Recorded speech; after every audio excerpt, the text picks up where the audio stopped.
What is up, Mets fans? Welcome back to episode number 100 of the Mets'd podcast presented by the 7 Line. Yes, big 100, 100, triple digits. Now, we said we were going to have some big news. It's coming next week, maybe. We have meetings this week, so when we are able to announce it, we will. But of course, the Mets did just wrap up a series in which they won against the Los Angeles Angels, took 2 of 3. Of course, there was a poop fest sprinkled in there. We will talk about all the games, all the details, everything you guys always come to this podcast for. We will continue on with that here in episode 100, as well as we have a little bit of a mailbag coming at the end to thank you guys for being amazing listeners and viewers 100 episodes in. And I've got some 100th episode trivia and facts for you guys that we'll throw in and we'll have some fun with. So if you guys do enjoy what we do over here, make sure you're following us on our social media at Mets'd on Twitter, Instagram. We will be having a TikTok soon, the YouTube channel Mets'd Podcast as well if you want to see a video version of it. And if you're listening to us, Apple Podcasts, Spotify, Google Podcasts, wherever you find us, drop us a rating, drop us a review. It really does help out. Shout out to all the people who've been dropping reviews recently. We see you out there. Now, without further ado, let's go ahead and bring in James. James, how you doing? What's up, dude? I'm doing great. A nice Sunday night win. Yes. And the Mets just kind of winning easily against the Angels. We'll talk more about it. But it was nice to watch Sunday Night Baseball and not be completely stressed. Yeah, the Angels aren't a team that have a lot to throw at you. The Angels have people to throw at you and have like a very high, good tier of good players. And that's basically it. You kind of don't have to worry about them for like 3 or 4 innings a game. No, which is nice. Especially when they don't play Shohei Ohtani like they did in Game 3, which was a gift from the baseball gods. They said, 2 of the best players in baseball, how about you only face them in the same lineup in one game? And what do you know? That was the game we lost. Absolutely. Yeah, right? Literally. The game where both Trout and Ohtani played was the worst game of the series, the one that we lost. And again, we'll go into more detail on that. Where do we want to start, though? That's a good question. I didn't even think about it. Start with Game 3. Let's start with the Sunday Night Baseball. I feel like that's what everyone wants to hear the initial reaction of. And I feel like at the start, we have to bring up Taijuan Walker, who was an absolute bulldog. He went back to that old bulldog form that we saw last year, where the dude was gritty, battled it out, and gave us a really great performance. You say he went back to the old form bulldog Taiwan, but what we're seeing from Taiwan, I've been alluding to this for the last few episodes, is kind of a metamorphosis of a pitcher here. Taiwan Walker has now become a guy who is significantly more reliant on off-speed pitches than fastballs, which is something that is a far cry from the pitcher he once was. And it's not a bad thing either. No. It's actually been way better for him. Thing. Especially because if you guys are following Mike Petriello, who we've spoke about on this podcast many times, one of the smart baseball minds out there, drop him a follow on Twitter, he was talking about after the first inning, which Taiwan did give up a first inning run, he was talking about how Taiwan's four-seam fastball, the K rate just in general, tanks because the four-seam just doesn't get the swing and misses, and he wasn't throwing the split change as much. But in the second inning, he went from 20% to 40%, and he struck out the side. And that fastball from Taiwan Walker is four-seamer. It's not really the prototypical four-seam shape that you want. It's not really, it doesn't have good ride. It kind of has more cut than anything else, which is weird. It doesn't have a lead spin. It has above average velocity, though. That's the calling card. But again, Taiwan Walker has found himself in this split changeup and has made him a significantly more viable pitcher over the last month or so. Pete Alonso referred to this outing from Taiwan as him using his big boy stuff. I like that. That was a good phrase there. I like big boy stuff. We're going to probably start incorporating that into the show. And the first inning was scary, like you mentioned. 4 balls in play, over 100 miles an hour, 1 being not, and of course it was an RBI single by Mike Trout. That looked like he got more of it off the bat. Yeah, it just must have been off the end of the bat. Or I think it was the handle. Yeah, a little bit more of a flare than anything. And that's coming off against the performance against the Padres in which Taiwan just was good, but balls were being hit hard, so we were like, man, it's happening again. But kind of similarly, he had a rougher start to that game and then found his way into a couple innings where he was able to cruise and get 6 out of them. But after that first inning tonight, like I said, the 4 balls in play over 100 miles an hour, he was totally locked in. You mentioned before, Petriello threw more split changes in the second inning, struck out the side. No issues in the third, had that great pickoff of Brandon Marsh. Sick pickoff. Sneaky, one of the better right-handed moves I've seen in baseball this year. He allowed 2 guys to get on a walk and a single in the fourth, but also struck out. I don't like saying they struck out the side when more guys came to the plate, but he struck out 3 in the fourth inning again, and he didn't allow any base runners in the fifth or sixth to get through 6 incredibly clean innings, 1-run ball with 10 strikeouts against the Angels. Quiet 10 strikeouts. Silent 10 strikeouts in 6 innings. But I've been talking about it for weeks now, probably a little over a month. Taiwan pushing this split changeup is very, very, very important. On May 28th, it was the first time all year he'd even thrown the same amount of split changes as fastballs. And since then, now it's 4 starts in a row where Taiwan has thrown more split changes than fastballs. That pitch last night, when you guys listening to this Monday, 9 whiffs on 17 swings, long 5 called strikes. It was ducking out of the bottom of the zone all night. And even his fastball got 5 whiffs and slider 4 to go along that split change. So as that split change continues to lead the way for Taiwan, I think it's very clearly his best pitch, his most whiffable pitch, and it's turning him into someone who is better than the guy I thought he was a month ago. It allows for that fastball to have a little bit more life when you're seeing that split change tumble in at 86, 87 miles an hour with that nasty movement. And it's at least a way to kind of hide that fastball because he's throwing the split change as a primary pitch. And the fact he's able to get whiffs and called strikes with it, he can kind of throw it in any count. He was throwing it to any count. It moves more top to bottom instead of left to right, so he's throwing against righties and lefties. The pitch is a weapon, and you got to throw this back to Jeremy Hefner again, like sprinkling all his little fairy dust on Taijuan Walker, kind of changing the entire way he was as a pitcher in less than a year. I think you were in the bathroom during this, but they were talking on the broadcast about Buck and how much he loves Jeremy Hefner, and of course, Buck's no dummy. We know how good Hefner's been. We've been a huge proponent of his on this podcast since the start, but Buck was saying, like, yeah, I got here, and I was just like, oh, this dude's really good. He knows his stuff, and all he cares about is living, breathing, pitching. It's crazy that Jeremy Hefner has been here to oversee, Jeremy Hefner's been here going through a change of ownership, a change in general manager, and a change in manager. And he's managed to survive all three of those things. There's not many coaches in baseball at any level who would survive any of those things. He's just good. Everybody who watches this guy goes, oh, he knows something, and he gets the most out of these players. And more than that, listening to the way that guys talk about him, his current pitchers, his former pitchers, guys we played on teams with, they're like, he is really smart, and he's very good at relating this information to players in a way that's not daunting or scary or intimidating. Yeah, that's what Trevor May told us in the offseason interview. He was giving rave reviews of Jeremy Hefner, as you would expect. The dude is just one of the smarter pitching minds in all of baseball. Martin Perez, he hasn't worked with Jeremy Hefner in years, and he still gives him credit. Yeah, I mean, he's really good, and I think it's really showing with Taiwan, this evolution, this change. This split change came out of nowhere, and it's become a filthy pitch. The four-seamer did too, because last year was two-seamer, slider, two-seamer, slider. Taiwan Walker is a completely different pitcher than the guy who was last year, a full year ago, before the All-Star break, when he was an All-Star, one of the statistically better pitchers in the National League. And they scrapped everything. He dealt with multiple injuries, and now he's come back with a whole new repertoire. He's getting guys out. No, Taiwan's been fantastic. Like you said, 10 Ks, and we needed it when we have DeGrom and Scherzer out. This is a guy we need to step up, and he really has. Especially after, we'll talk about it more, but Carrasco kind of got touched up on Saturday and Friday. You burned Tylor Megill and David Peterson, a piggyback situation.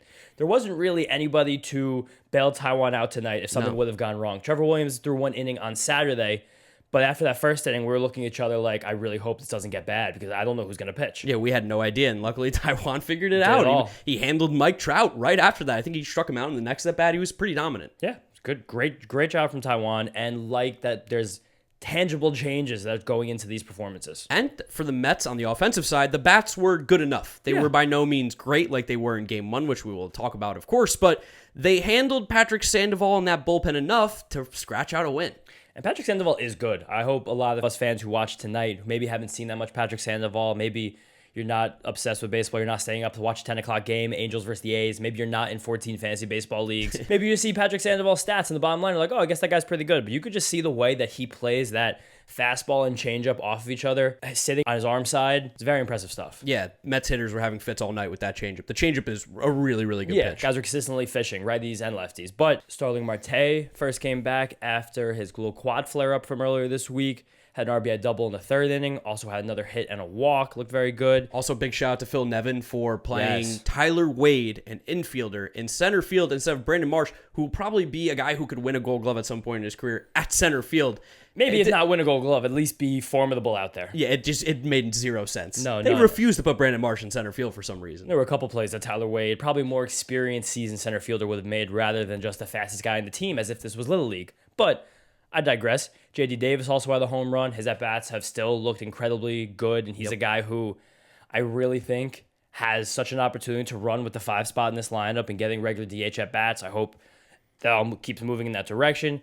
Pete scored on a wild throw home from Matt Duffy, who's inexplicably playing second base too. The Angels seemingly like to play nobody in the position that they're meant to play. And this play was funny because it was like a backhanded pick on a slow roller, and Joey Cora, crazy individual, just sent Pete home. I go don't for it. No, Marte. He sent Marte home on that. Oh, I thought Pete scored in this one. No, Pete had hit the hit. ball, Right, and yeah. Marte was coming around to score, and he should have been dead to rights. A Yeah. good throw. He's out by 35 feet, but Joey Even Cora, just like kind of a bad throw. yeah, like just like a one hopper. So skipped up the line from the second base bag, and then Pete later in the game had a big fly to seal this in the top of the ninth. Joey Cora, man, that guy is the complete opposite of what we saw with D. Sarcina the last few years, where it's like he doesn't send anybody. How many games can we remember where D. Sarcina doesn't send someone on a close play? Joey Cora is like, if it's 50-50, send him. If it's 40-60, send him 30-70. I'll think about it. It's almost like team dependent. We've talked about this before. A lot of teams just don't really have a good baseball player at every position. And the Angels do not. Definitely do not. They only have a good baseball player like 4 positions-ish kind of on a given day. So if you can't make a throw or make a catch, like you're scoring on that. So you might as well push the envelope. And the Mets did, and it worked out. I just said it briefly, but we're kind of talking over each other. Pete, big home run in the 9th inning to put this game away.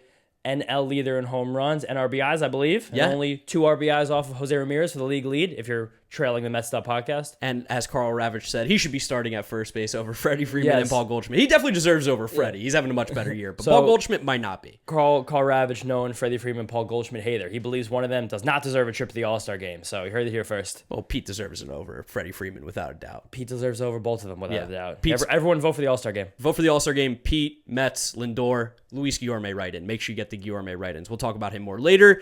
But the really cool part of this game, honestly, came in the 8th inning. Yeah. And in the 8th, we saw Seth Lugo get an out, and then he walked Brandon Marsh on what was one of the weirdest pitching sequences I've ever seen for a guy who hits in front of Mike Trout. He walked him on 4 pitches that almost looked like a pitch around. With a 2-run lead. With a 2-run lead, Mike Trout comes to the plate, and Buck comes out and brings in Edwin Diaz, which is now the second time we've seen Buck made the right pitching decision from the bullpen in the 8th inning for Diaz to get more outs. This was a masterclass. And David Cohn, Ruthless Coney, friend of the program, he was a little tongue-in-cheek. He was like, wow, there was a time when Buck would have left his closer out there, even in a tie game. So this is a good coming of good learning process for him. Yes, this shows growth. This Yes. is process. Process. Good process. Good process there. And Edwin Diaz proceeded to gas up Mike Trout. 100, 102. Sit down, Mike Trout. Edwin Diaz was disgusting.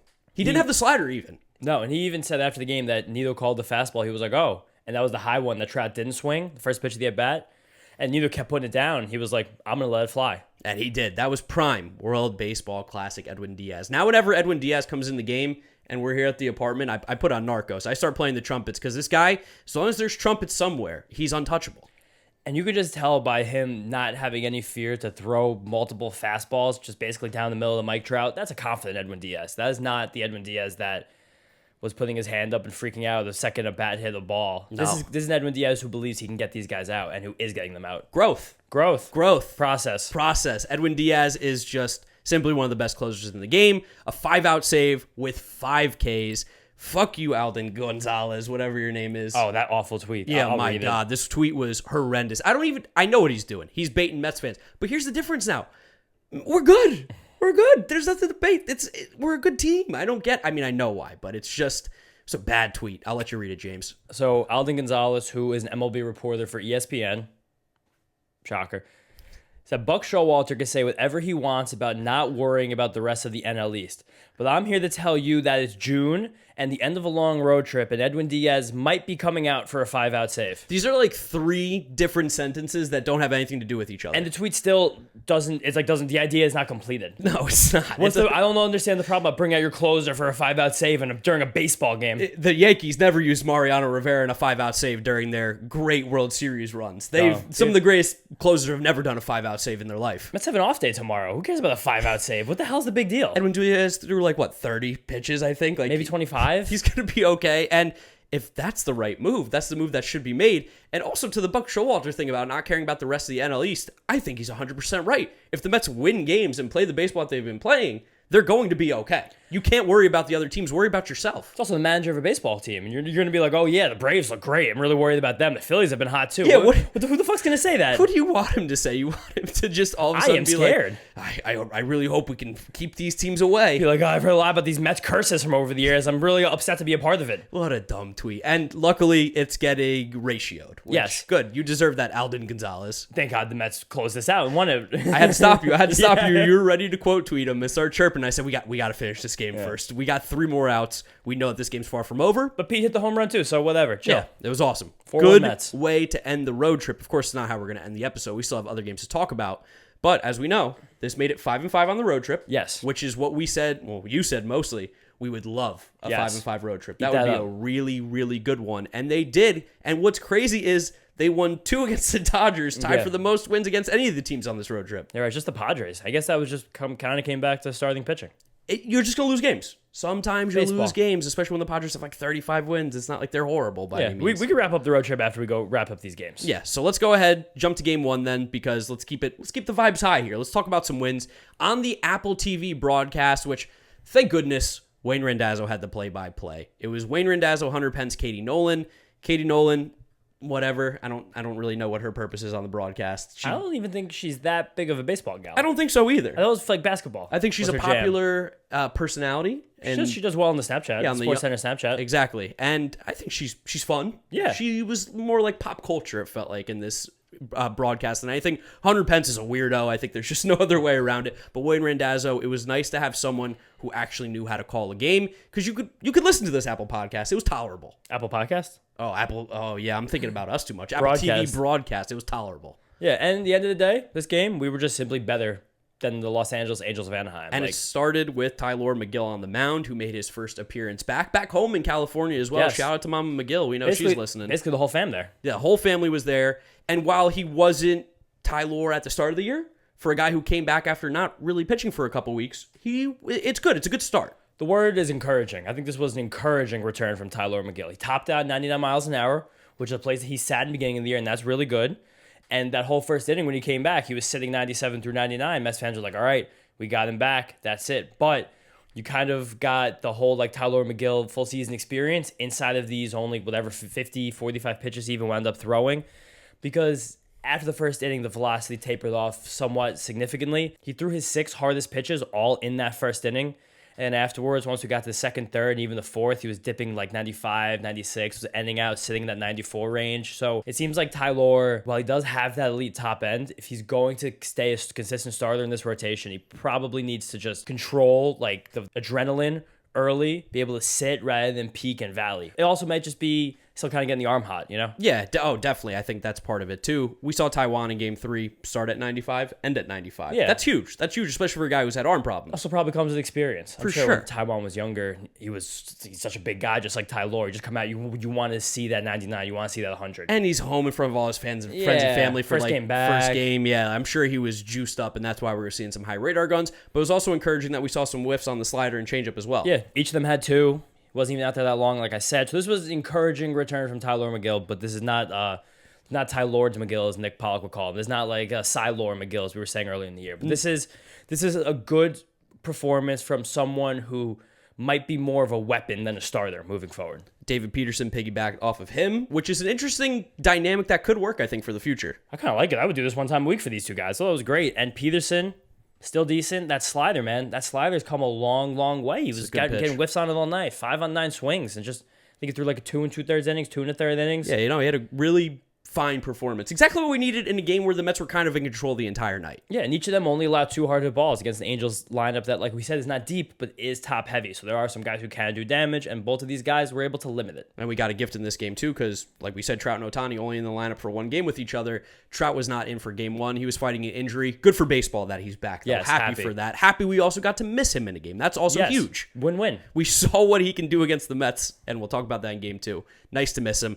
Brandon Marsh, though, was the thorn in our side. That was the only problem with Tylor and David Peterson the whole night. They just couldn't get Brandon Marsh out. And it happened again, I believe, in game 3. And game 2. Brandon Marsh. Game 2 didn't get any hits. I think he got walked a few times. Yeah, I was going to say, he was just an on-base machine this Guy's a entire pest. series. He's a good ball player. He's a good ball player. He'll make it. Yeah, he'll be fine. He's definitely like the better of their prospects that have come up recently. He's a guy who stays in the league probably a while. I also like him. I saw on Twitter a video of him. I think Anthony Rendon or Tyler Wade or somebody was talking to him. They're like, man, you're a weird dude. He's like, yeah, I know I'm weird. And then he just did a Chewbacca noise, which I thought was awesome. That's funny. That's a fun guy right there. So, yeah, the Mets were playing really well. I also got to give a shout out to Guillorme, who was making plays all night long in the field. They were drooling over him on the broadcast. Vote Guillorme for the All-Star game. There's a 0% chance he gets in, but it'll be cool if we get enough votes, because there's about, 3,000-4,000 of you that listen to this podcast.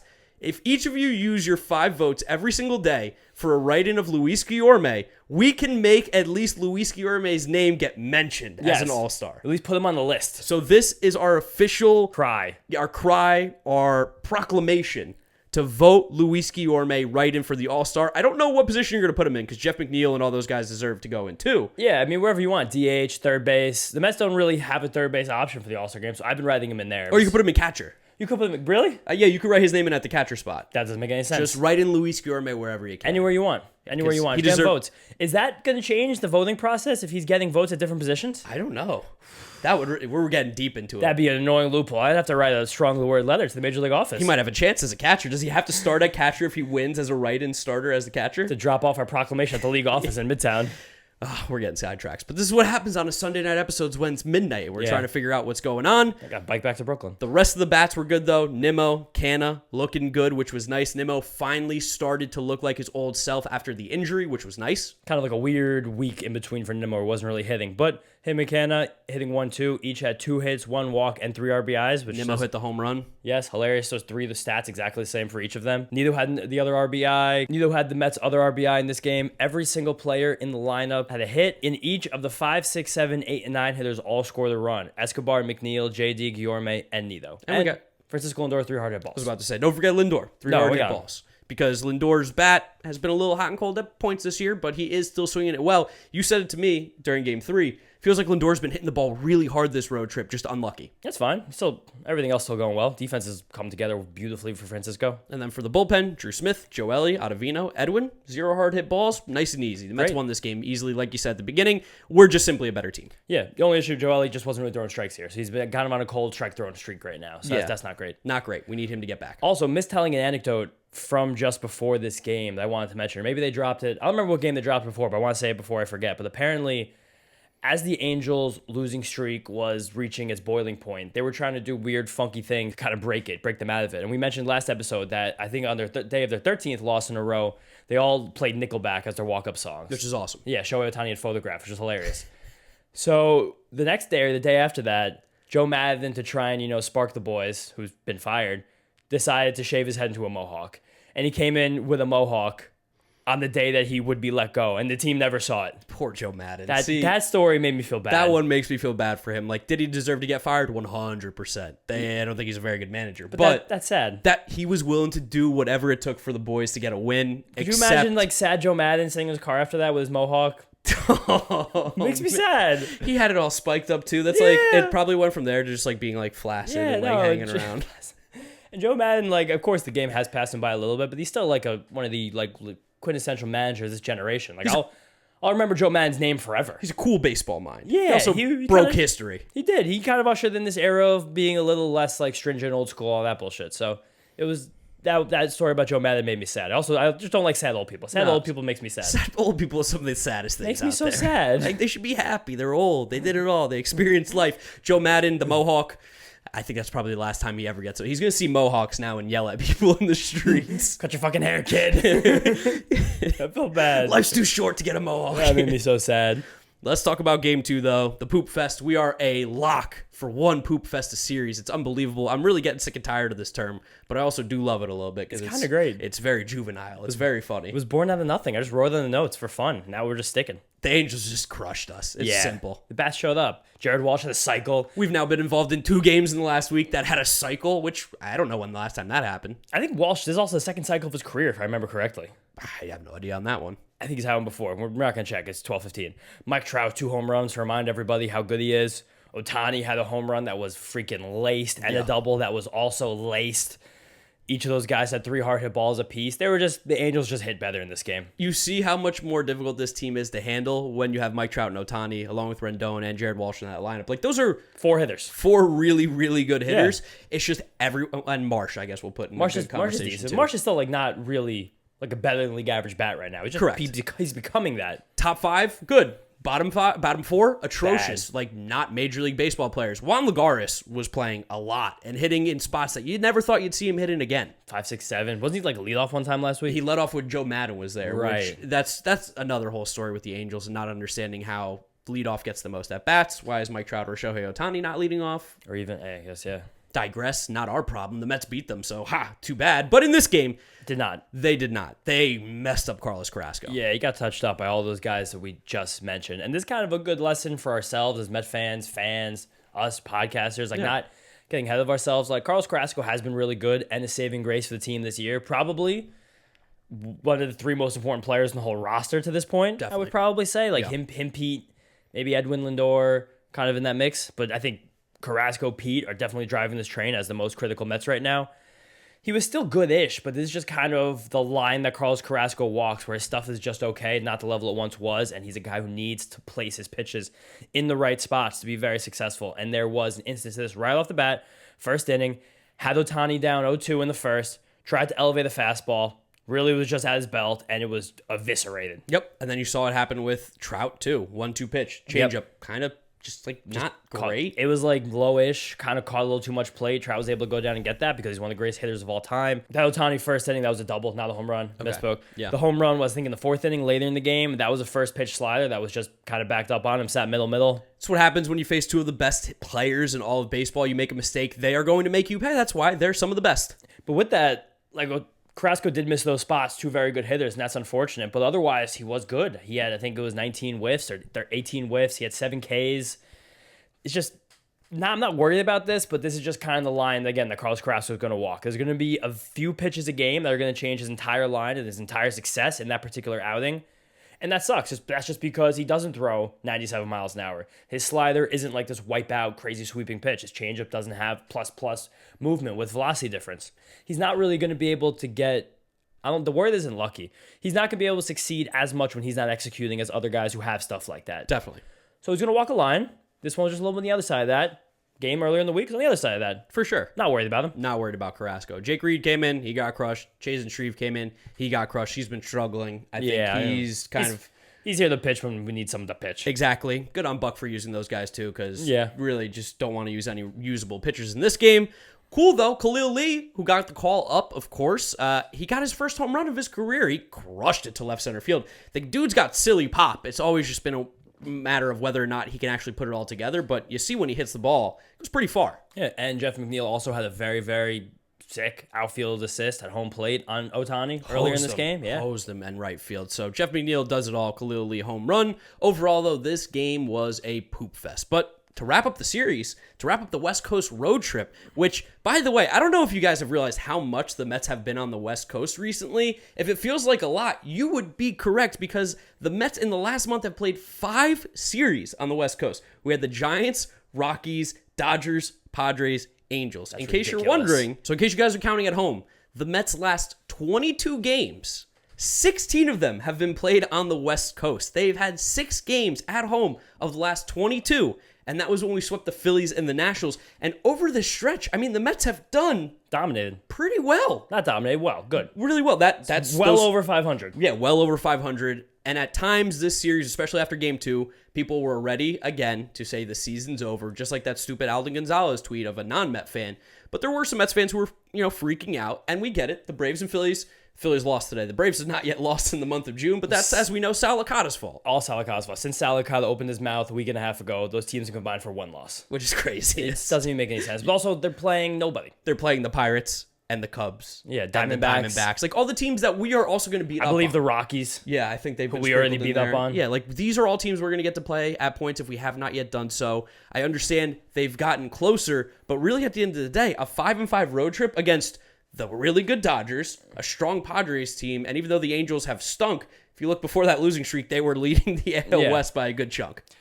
I just need some sleep. We got to get these games back in the East Coast. Joe DeMaio had a good tweet earlier this weekend that after this stretch, the Mets, I think, only have 2 games that are throwing first pitch after 8:10 p.m. the rest of the season. Sick. That's so sick. Thank God. I am so tired. My sleeping schedule is always pretty horrible, but when my night kind of ends at midnight of like brain activity, because usually those last few hours I'm shut off. Yeah. I'm a different kind of tired at 2 a.m. than when I'm just up until 2 a.m. Oh my God. No more late night discords with the boys. Midnight Mets. Midnight Mets is probably over. I'm going to miss the Midnight Mets. We might have one more Midnight Mets like late in the year, an ESPN game or something. Or Oakland. We'll get 3 more games in September. The Mets go to Oakland for a 3-game set in September for no reason. Schedule makers are just absolute terrible. Remember Nick Pollock told us just like that couple? No, it's not them anymore. But it was. It was them, and they did a great job. This new people are terrible. Get them back. Get the couple back.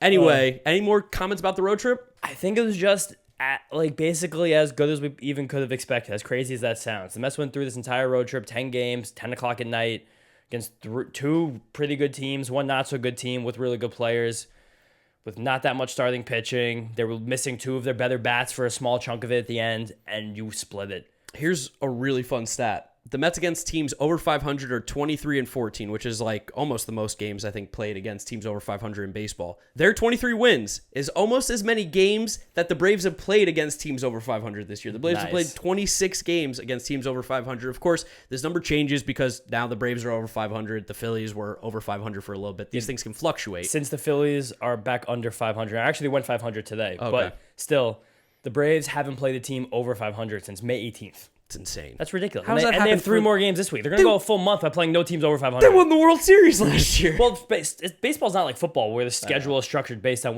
how well you did. In your division, you basically play the exact same teams. Everyone's playing the exact same games. Some are different home and road in your interleague stuff, but you're playing every team in the National League for 2 series. You're playing your division 18 times a pop. This is pretty structured strength of schedule. There's nothing to fret about. Mets still have a 5.5 lead over the Atlanta Braves, 9-game lead over the Phillies. Well, I was going to drop a crazy stat. This road trip ended 5-5, 500. Some other people will call it. Has some people being disappointed that this Mets team had split their last 10 games while the Braves have won 11 in a row, which is just ridiculous. But if the Mets literally sitting here right now on June 13th play 500 ball the rest of the season, they'll end this year with 90 wins. Yeah. Which, that probably won't win you the division, but that'll put them right at their number that Vegas gave them before the season. That will most likely get you into these new expanded playoffs. I'm not saying that's what I expect or that's what I hope for, but literally the Mets have played so well this year so far that 500 baseball from here on out on June 13th still get you the 90 wins. And still get you in the playoffs and might even win you the division. And that's without Jacob deGrom and not a whole lot of Max Scherzer either this year. Nope. Pretty impressive, yet people were still ready to say the sky is falling. That being said, we know that's not the case. It's crazy how one win in a series will make you change that, and I think everyone's feeling good again, which is nice. We want people to feel good. That's what we're trying to do here with the Messed Up Podcast. Make sure you guys know it's going to be okay. This Mets team's good.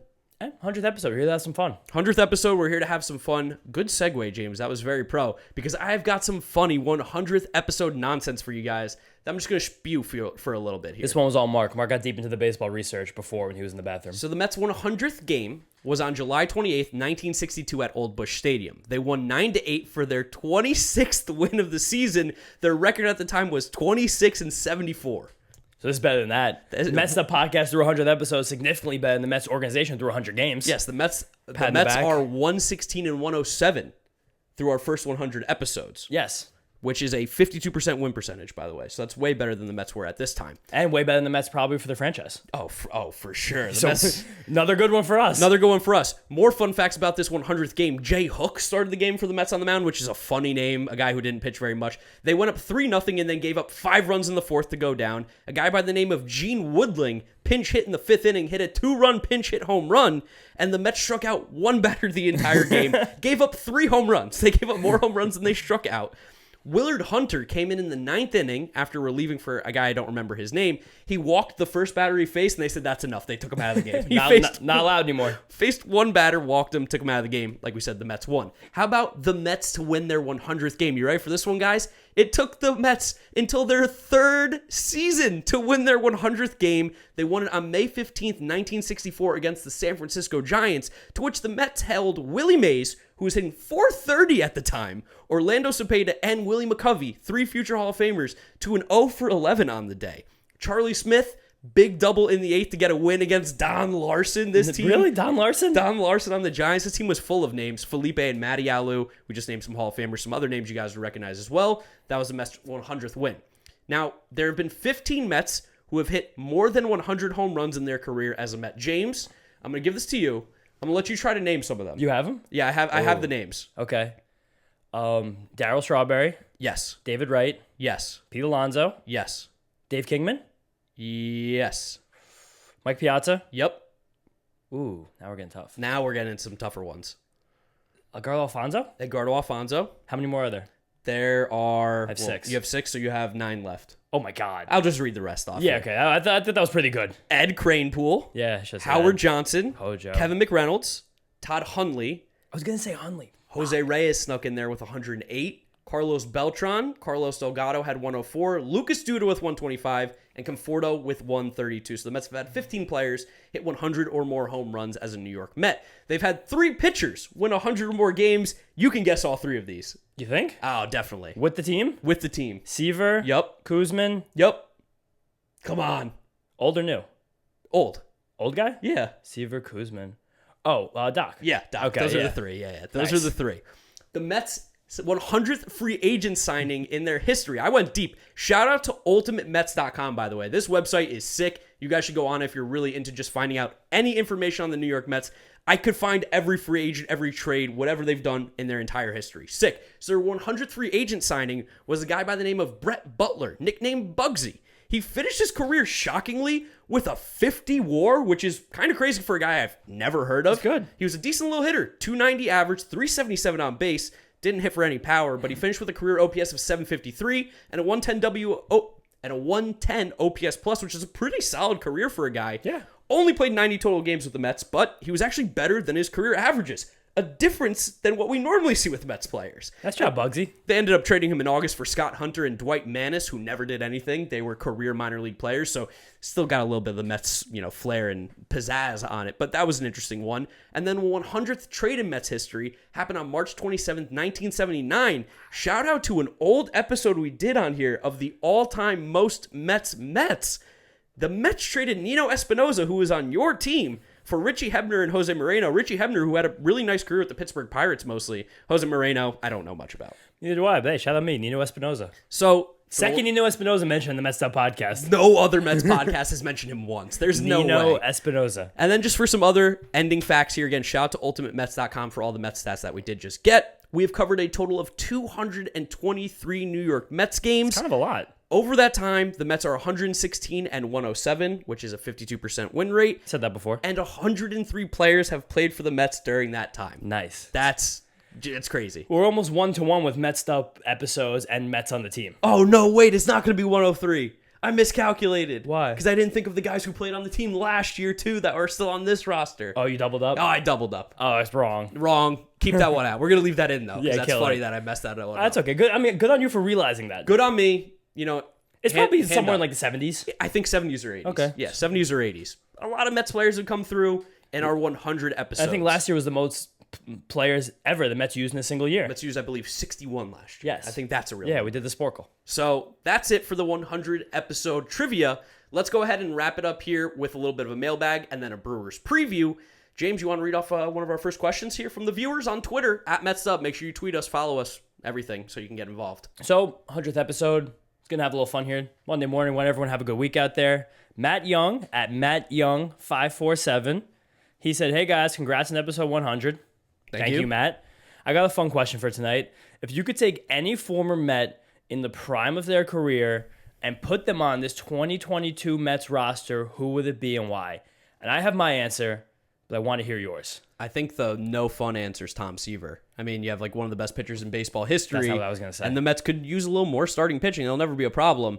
That's the boring one, I think. Mine is Mike Piazza because he's my favorite player of all time, and the Mets do have a glaring hole at the catcher position. I would blatantly say it has to be the best version of David Wright, like 2007. So you would get like a 30-30 third baseman with elite defense at third base, a guy who can hit the middle of this order, right-handed bat, a lefty crusher the Mets desperately need. It depends that what Mike you Piazza want. isn't all those things, of course, but I'd rather get DW in here. That's the difference between my guy and your guy. Yeah. I'm a Piazza guy, you're a David Wright guy. We both like both of them. Oh, love them both. Love them both. Would be great to meet either of them. Saw David Wright make an appearance with Darren from the 7 Line this weekend. He was shown on TV during Saturday night's game, I believe. Yeah, so Yeah. lucky. That's sick. Love to meet David Wright. I missed David Wright at the bar in Santa Monica in March, apparently by like 20 minutes. It was like a New York bar. I was there watching March Madness with some friends, and I was wearing my Mets hat. Some guy's like, hey, you're a Mets fan out here too? I was like, yeah, I'm just visiting. He's like, you'll never believe who was just here. I was like, who? He was like, David Wright left 20 minutes ago. I was like, shut the fuck up. My soul would leave my body. I think I would just like get into a slump and be like, I can't believe I missed The him. worst part was this guy sat down and had a conversation with me and my friends for like 25 minutes afterwards about nonsense Met stuff. He had like pictures of him and Harvey like that he met from like years ago, talking about all this crazy stuff from the 90s. I was like,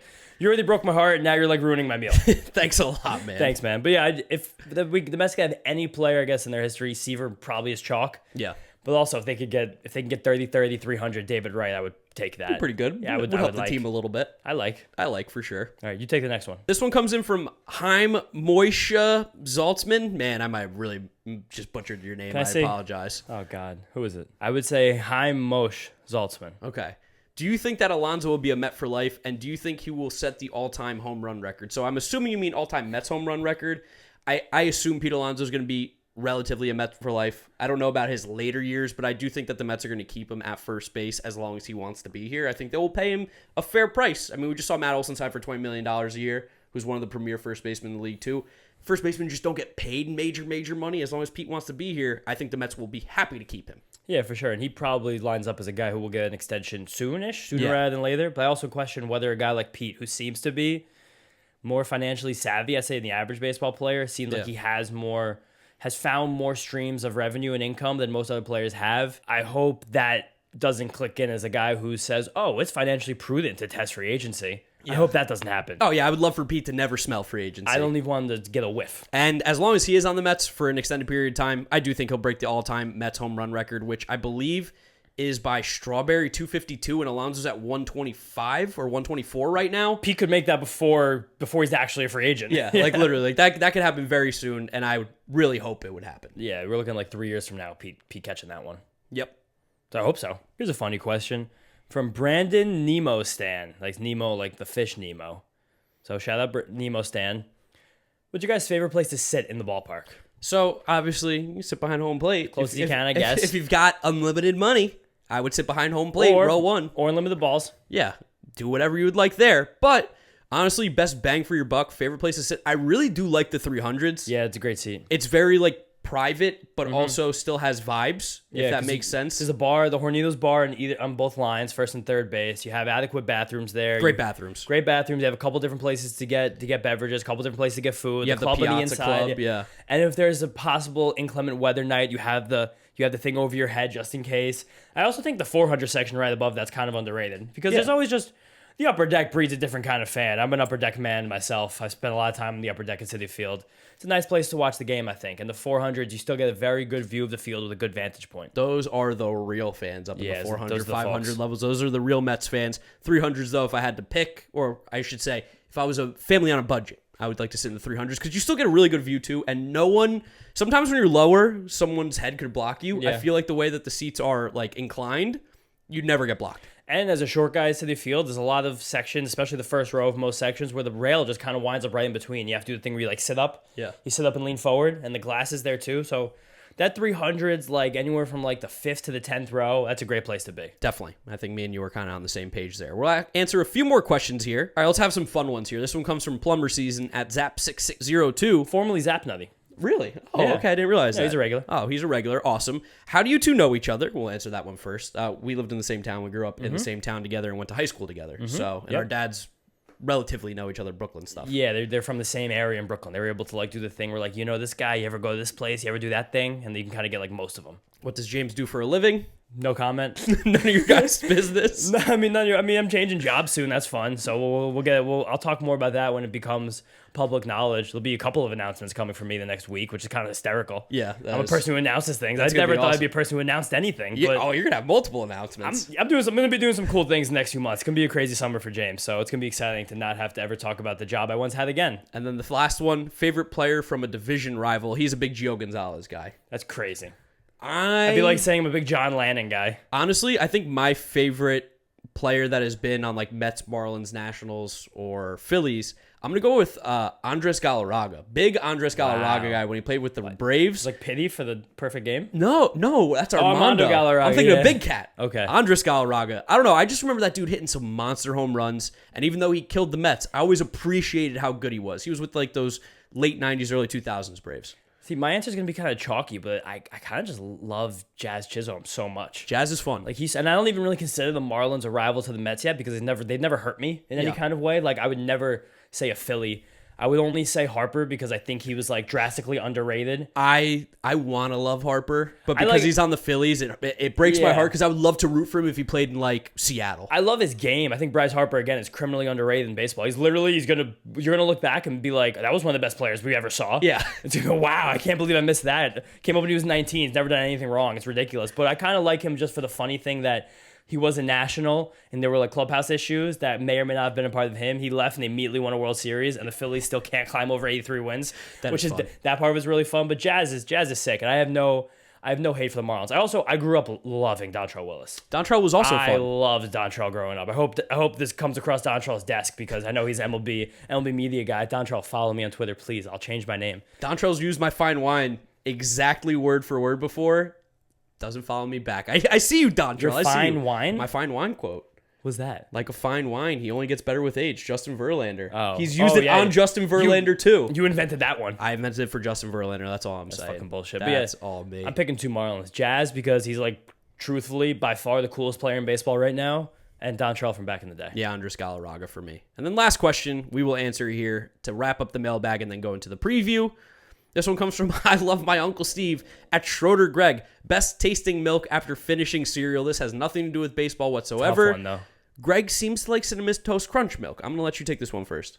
I don't really love Cinnamon Toast Crunch milk, honestly. I think it kind of misses me at some point in the loop. My favorite milk after cereal has to be, no doubt about it, Cocoa Puffs. That's a good one. You're just dropping chocolate milk. My new cereal thing that I've been doing, not new, I'm doing it since college, but I will just straight up buy chocolate milk and do my cereal with chocolate milk. That's like so crazy unhealthy for you. I'm shocked. I'll rip chocolate milk and regular Cheerios with a banana. Ooh, okay. It's not bad. It's like not really a breakfast, more of a snack. Yeah, that is more of a snack. Maybe sometimes I'm really trying to get like a little hearty. I'll throw a scoop of peanut butter in there too.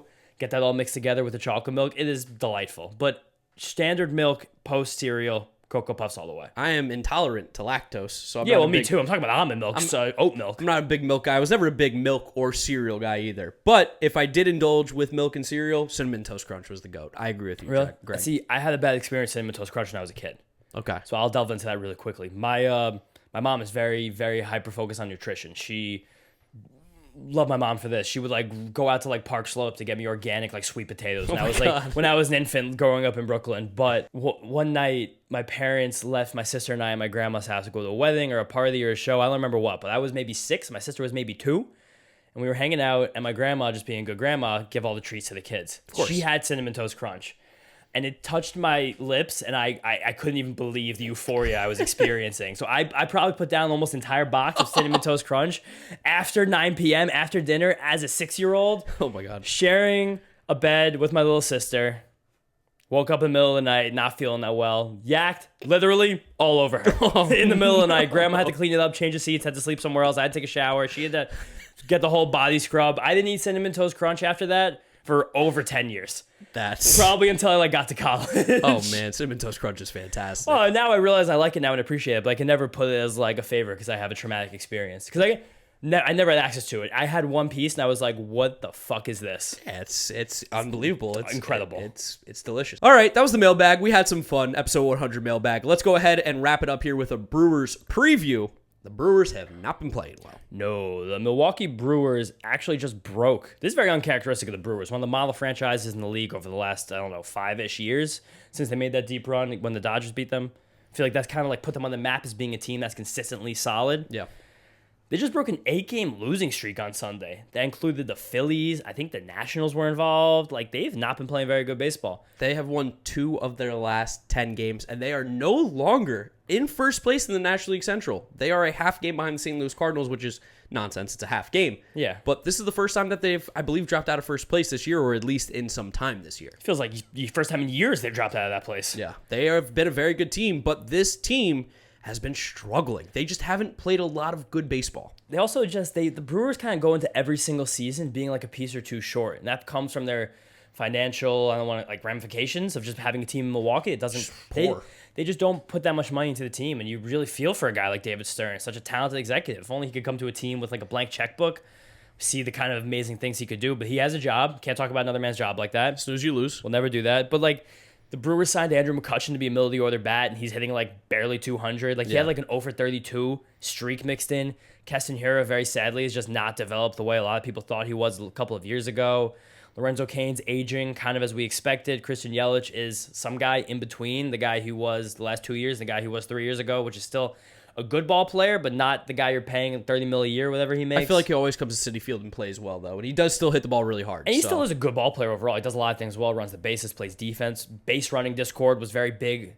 Base running discourse was prominent on Twitter this week for some reason, which is stupid. Ridiculous. You should never really consider guys base running value unless you're like really trying to split the tiniest of hairs ever. Should be like the 45th thing you look at on a guy's like Fangraphs or Saf Savant page. But like they play Jace Peterson all the time. Like thank God for Rowdy Tellez. He's been like their best hitter this year. Best power hitter. Omar Narvaez is all around really, really good behind the plate. Luis Urias is really good too. Very good breakout bat. He plays all over the infield. Good defense. A little power. A little plate discipline. Steals some bags.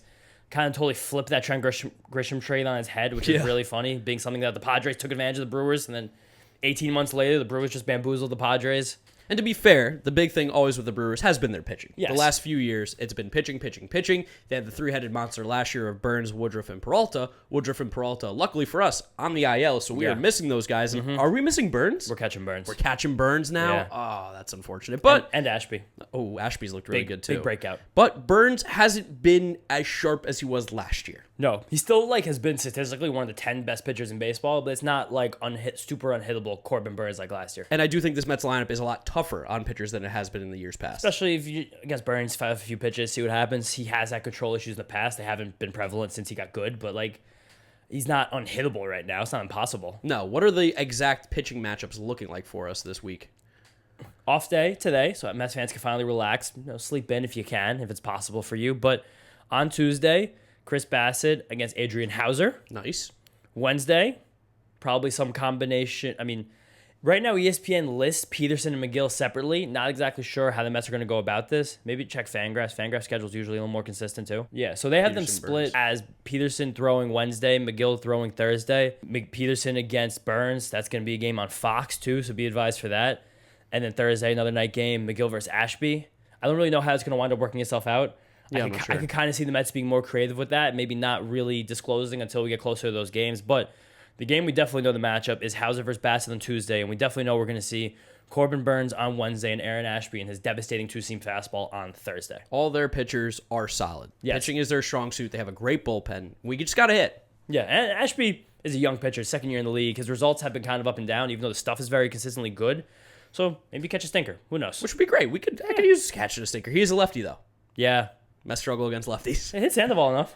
Enough. I guess that's really also all we need to do against the Brewers, who, again, lineup has not been as strong as we've seen in years past. And hopefully we're going to see Josh Hader probably at least once in this series. He gave up his first earned run of the year last week. Which is crazy. His first earned run since, I believe, July of 2021. It's crazy. Almost went a full calendar year without giving up a run. He's so disgustingly good. He's just like, if you don't think he's the best reliever in baseball, you're on drugs. Oh, no, we're talking to our friend Ernie _subtape, who for years was trying to convince us that Liam Hendricks was better. And even crazy. if Liam Hendricks is better, like he's being managed by a team who uses pen and pencil, and Josh Hader's being managed by a team that's like, these guys know quant finance. Like, there's two different galaxies, the Brewers and the White Sox. Luckily, the Mets are catching them playing bad baseball, and I do think the Mets are a better team than the Brewers, on paper, whatever way you want to look at it. I think they're at least, this Mets team, without their two best starting pitchers, I don't think they're a better team on paper than the Brewers. Okay. I think maybe the Mets at full strength are, but I think this week it's a pretty even. Yeah, I think the Mets will be all right. Win the series. 2 of 3 is so easily doable. We've been doing it all year. Knock them off. We're due for a poop fest. We know how that There'll works. be one. Maybe we can avoid one. That'd be cool. That'd be sick. It'd be cool, but now we're just looking at this. I know every single time we've said this last few episodes, we kind of jinxed it, but like looking at that Corbin Burns, David Peterson game makes me just shit a brick. Yeah, it doesn't feel great. No, I don't like that. But I mean the other ones. That's the worst matchup that we definitely have. And like you said, that's statistically one of the worst matchups the Mets can come across on their schedule the whole year. Yeah. I don't know how many pitchers better than Corbin Burns we're going to see, and Peterson, while he's been good, he's probably statistically our lowest ceiling starting pitcher right now. And also, if there is one thing that the Brewers are going to do well, it's going to be hit left-handed pitching, because they have Willie Adames, Hunter Renfroe, Lorenzo Cain, Andrew McCutchen. Yeah. Those guys all crush left-handed pitching. They just stacked the line with them. Well, we didn't mention Adames. Yeah. Because he's not in the line. He's been so good. Yeah, no, he's back now, though, I think. He's back and healthy. Yeah, he came back this whole week. He had 2 home runs his first 5 games back. Got the guy at Tampa Bay and just roping the ball. Very, very good player. But we'll see how it goes this week. Off day, like we said today when you guys are listening, 3 games, and then we play the Marlins for a 4-game series. We will make sure that after the next series, we got another episode for you guys. As you know, episode 101 of the Mets'd Podcast will be the next one. If you guys are not yet following us, Apple Podcasts, Spotify, Google Podcasts, follow the podcast, download it, share it, rate it, review it. Follow us on Twitter, Instagram, TikTok, YouTube, Mets'd Up. You'll be able to find us. Just follow James on Twitter, @JeterHadNoRange. Follow me, @GiraffeNeck Marc. And that's where we'll wrap it up, guys. Thanks for listening. Thanks for watching. We'll see you next time. Peace out. Peace out, guys. Thanks for listening.